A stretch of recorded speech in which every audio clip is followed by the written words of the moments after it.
In Guild Wars 2, if you're picking the Guardian profession, you're probably picking it because you want to play that Paladin archetype. So in this build here today, we're going to be making a Hammer Paladin. Now this build has been tested in the open world, convergences, and the quick play option for fractals and raids. But before we get started, if you like thematic fun builds in Guild Wars 2, please consider hitting that beautiful like and subscribe button, and let's get started. Now, this is how the video is going to break down. You can use the timestamps below to jump to any section you want. There are going to be two variations of this build, using an elite specialization and being a core guardian. So if you're somebody who's just jumping into the game and you're new, well, we got you covered with that core guardian variation. Now onto the trait section here. We're going to go top to bottom. The first line that we're going to talk about is Zeal. Zeal has a lot to do with your symbols that you're creating as a guardian. And with Hammer here, you see that with our auto attack, we actually create a symbol every time. We'll talk more about the hammer in the weapon section, but that's why we're first going with Zeal. We get Zealot's Resolution, we get Fiery Wrath. This is just, again, every time we're striking a burning target, which we do all the time as a Guardian, we just get 5% extra damage. We also get Symbolic Exposure. We're creating all those symbols, and they're going to be putting on those vulnerability stacks, which means more power damage, or incoming damage to the target, and then condition damage as well. Now, Zealot's Blade here, even though we're not using a greatsword, you still get plus 120 power, which is going to help out our build here. This is going to be mostly a power build, not necessarily condition damage.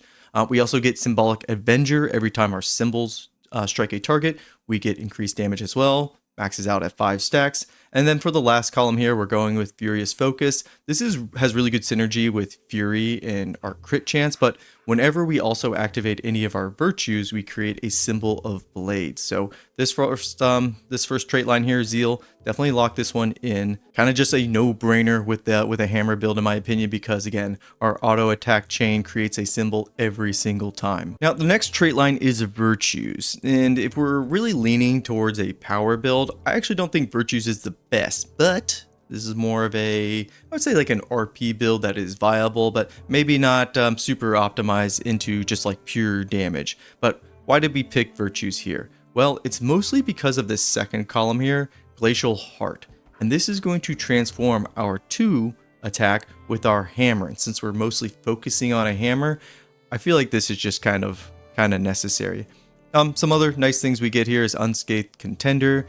Strike damage is increased while you have an Aegis up. This one, maybe not as much are up as often as you would think, because if you're out in the open world by yourself, you're going to be getting hit a lot. But either way, if you have Aegis up, you're going to do more damage. And then for the last column here, I just took Indomitable Courage because of the extra stability, but also the stun break. I think having at least 2 stun breaks on a build is pretty good, especially for PvE, because a lot of things like to stun you. Some other nice things here, gain condition damage based on your vitality. Not necessarily going to be something we're building into, but it is extra damage overall because we are always applying that burning effect. Other things from this line here, we do gain resolution every time, or every time we activate our virtue. Resolution, pretty good for, again, a little bit more support and decreasing that incoming condition damage. And then other than that, yeah, that's it for this line here. Again, this is one you could probably swap out if you want to be a little more optimized. I would maybe go into the Radiance line or something like that. But again, because we're building into a Hammer Paladin, I feel like we had to go with this because of Glacial Heart and how it alters our second skill here for our hammer, which we'll go over again in the weapon section. Now for our last trait line, we are going with Firebrand. This is going to be the first variation that has an elite specialization. And why are we going with Firebrand? Well, I feel like it's very, part of the class archetype to have a paladin, and they have their tomes, their oaths, their tenets, basically where they can draw power from. Also thinking about like paladins in Warcraft, they have their books that they kind of carry around with them. Kind of gives me that vibe. But let's go over our choices here. We're going with Liberator's Vow, and this is going to give us quickness every time we use our healing skill. So overall, Firebrand here is going to give us a lot of quickness boons, making this a power and quickness build. So if you're going into group content, you can say, okay, yeah, I can keep 100% uptime with quickness on the party, so you'd be power quickness. In case you're going into a fractal and somebody asks what you are, quickness power. And then we also, for our second line here, we're going to go with Stalwart Speed. So when we grant Aegis or stability, we also are granting quickness. Again, a lot of this is just going to be built into quickness here. And then the last thing here, we're going with Stoic Demeanor, retain Courage passive while it's on cooldown. This also grants boons to nearby allies when you disable, immobilize, or slow enemies. This last column here, kind of up to you. There was nothing one that I was like, okay, yes, absolutely lock this in. So I actually think maybe Lore Master is a little bit better. Yeah, we're actually going to go with Lore Master because you generate pages more quickly.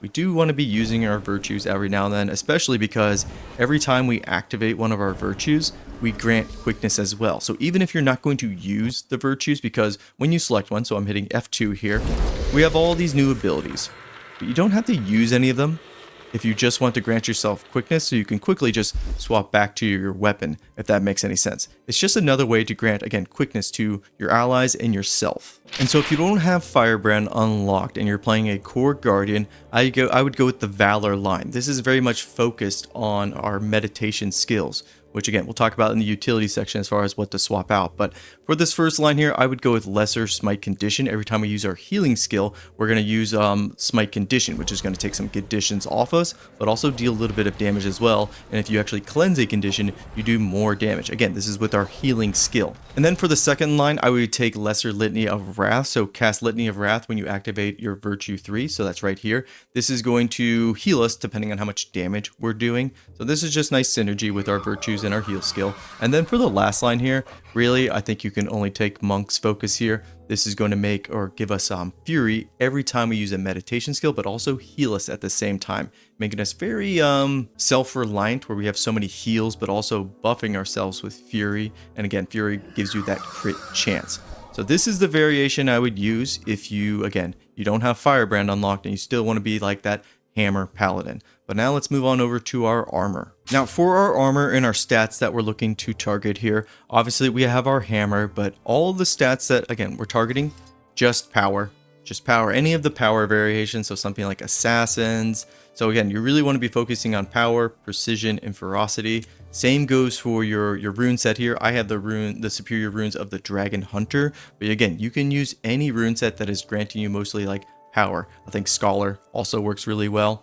Other than that, we are going to talk about our secondary weapon. I think something that just kind of fits the theme that we're going for is Sword and Board. And again, targeting the same stats, power. So just know, we're going to mostly be focusing on a Hammer Paladin, but with our second weapon set, we're going to be going Sword and Board. And I guess real quickly, one of y'all was mentioning the fashion, so we're going to have a little bit of a wardrobe section here. That's right, we're talking about fashion wars, and actually this one's actually pretty simple. Well, we're just using the human seraph set, so if you're not human, then I don't know, you picked the wrong race. And then the helmet we have is the Heritage War Helm, and this comes from your Hall of Monuments in Guild Wars 1. So kind of a very, maybe a hard glamour or fashion to get set up, especially if you're not a human. But yeah, if you're a human, I think this looks really great for a like kind of traditional paladin. The hammer skin that we're going for is Remnant of Ascalon. This is like Divana's hammer, again, in Guild Wars 1. Huge Guild Wars 1 fan, by the way. So I think that looks really good. As for our sword and our shield, we do have the Flame Secret Prophecy. This is a legendary shield. And then the sword that we're going for is the Officer's Remnant sword. This set here, this Officer's Remnant, this is actually really cheap to get on the market board. And I think some of the skins look really good. But anyways, that is our glamour section. Oh yes, and I almost forgot my relic here. I'm using the Relic of Mount Beliar. Now this comes from Janthier Wilds, but if you don't have that, I would just pick a relic that is just giving you more damage. Now for the weapons section here, going over some of the things that we're going to be doing with our hammer. We already talked about with the auto chain here that every time we hit symbol of protection, we're going to be putting down that symbol. It's going to be putting bone stacks on our target. Going to be doing symbol damage, but it's also going to be granting protection. So anybody in the symbol is going to be getting protection. So not only are we applying vulnerability stacks, but we're also basically keeping 100% uptime with protection, which again, definitely fits the Paladin theme. Other than that, we have Glacial Blow here. So this is going to apply chill, and it does a pretty good bit of damage. Also a little bit of movement as well. It's a little leap. I wouldn't write home about it. But when we pair it with Banish will reset the Mighty Blow cooldown and also allow us to teleport to a target. So let's get somebody, we're going to target this Mesmer here, and we're going to kind of go through like very simple rotation, which is go in with Mighty Blow, hit them with Banish, wait till they're done flopping around, and then teleport to them and finish them off. Very fun, very fluid. kind of, again, the reason why we took the virtues line here for altering our 2 ability, our mighty blow with our hammer. Now that I de-aggroed some other skills on our hammer here, Zealot's Embrace, so this is going to send out a wave that will immobilize a target, but also will grant us barrier depending on how many targets we hit. Now when using this actually moves a lot quicker than it used to at launch, so that's really good. And then we also have Ring of Warding here. This is mostly used to create that combo field of light, but also if a target runs into it, it'll do Defiance Break with 200, which is actually pretty decent because a big Defiance Break move for our hammer here is Banish, and that does 232 Defiance Break. So those are our hammer skills, but again, I would just make sure to stick with the combo of using Glacial Blow, Banish, Glacial Blow again, and then start getting out your chain, your auto chain here for that symbol of protection. We already talked about all the benefits of having, those symbols on the ground, what those can do for you. Now moving on to our utility skills. We are going with the mantras here, and every time we use this, it's going to grant us quickness. This is going to help us keep 100% uptime on quickness. And when it comes to these mantras here, mantra, I don't know how you want to pronounce it, I would always keep at least one charge, because if you use all of them, it goes on a long cooldown. And so I would only use that last charge, which is more powerful, or if the fight is about to end, or it's a really, really dire situation. The second skill we're going to be taking is Mantra of Potence. This is going to be granting might, so really good support, but also, again, quickness. Lots and lots of quickness. So you can actually alter between these two to be spamming out quickness on top of whenever you want to activate your virtues, also granting quickness as well. Now, when it comes to your virtues here, the Tome of Justice, this has a lot to do with that condition damage of burning. I don't find myself using it too much. I usually do the thing we talked about where I just activate it and then I kind of take it off cooldown. Now, the F2 here, this is more of a healing line. I love to use Radiant Recovery here. This is going to be a condition cleanser, but also if you need to, say, bump yourself up with a bunch of heals, you can just kind of go through these. They all do various amounts of healing overall, but definitely probably start with the 5 because this is going to increase your healing efficiency. But mostly I do just find myself using the 2 here for that Condi cleanse. And then when it comes to your F3, this is more about buffing, giving protection, so using the 1 skill here, really good. And then the 5 skill here, Unbroken Lines, giving more stability, protection, and then Aegis to people as well. These other ones, I just don't find myself using them as much. We do have a taunt with Daring Challenge, and there's not too many actually taunt skills in the game. But moving back to our utilities, I am using Stand Your Ground. This is a nice stun break, also gives stability. So we're actually giving a lot of stability, quickness. We have great might generation as well. I am keeping the Bane Signet because of the improved power, again, helping out with our damage. And then for that Defiance Bar break ability with when you activate it for 300, really good. We actually are this is actually a really well-rounded class when it comes to being really useful in group settings. For our elite skill, Mantra of Liberation, again, more stability, very supportive, which I think, again, fits the archetype of the Paladin that we're trying to build. We're hammer focused, and we have all these buffs. We do a little bit of everything because at the end of the day, that's kind of like what a Paladin is. They can tank, they can heal or support their allies, and they also can do damage as well. So we're very well rounded. Are we going to do the most damage? No, but we're basically offsetting that with being able to spam quickness to everybody, a little bit of might as well, but also stability. Stability is also very important in group settings, and it's very useful in solo play as well. Now for the Core Guardian variation, same thing as far as our weapon, and I guess we didn't talk a little bit about sword, but sword is pretty good overall. The main things about it are our 2 ability is a teleport that will also drop a symbol, so again helping out with our symbol synergy. And then Zealot's Defense actually does a pretty good bit of damage, very bursty actually. And then the shield is mostly more useful in World versus World, I think, because you're going to have more projectiles coming at you. So our Shield 5, that's what it's used for. But it usually in PvE, maybe just for the Defiance Break that it does, and then a little bit of healing. And then our 4 ability, Shield of Judgment, a little bit of damage, but protection and Aegis as well. Shield is not maybe everybody's cup of tea when it comes to, being min-maxing, but I think it just fits with the theme so well that we had to go with it. Now, moving on to our utility skills. Remember, when we use our F3 here, you get that lesser litany of wrath, meaning when we do damage, we're also going to be healing ourselves. But when we activate it, there, it pops up right there. So another way to get a good burst of healing. Oh man, talking's hard. Now, for our heal ability, we are going to stick in the meditation line, because every time we use a meditation with this variation, we're going to be granting ourselves fury. So, litany of wrath. Again, when we do damage, we're going to be healing ourselves. For our other utility picks, Judge's Intervention is going to be a teleport, a little bit of healing, again, granting us fury. And then I went with Smite Condition, a little burst of DPS, but you can change this one out, honestly. We're keeping the Bane Signet, and then for our elite ability here, our elite skill, I'm going with Feel My Wrath. This is just for that quick burst of quickness, and then it does super speed and fury as well. Kind of, again, just a more damage focused DPS choice there. Now, for the overview for the Firebrand variation, how do you play this? Well, again, you stick with the hammer rotation, and you're basically just spamming Mantra of Potence and then your heal ability as well every time you see that your quickness is about to run out. You want to keep up quickness 100% of the time. And again, don't use your last charge on your mantras. Remember, you can activate your virtues for more quickness as well, and that should buy you enough time for your mantras to basically recharge so you can use those again. And again, the biggest focus with this is keeping that 100% quickness, especially in group play. They love that. It'll make the fights go so much quicker.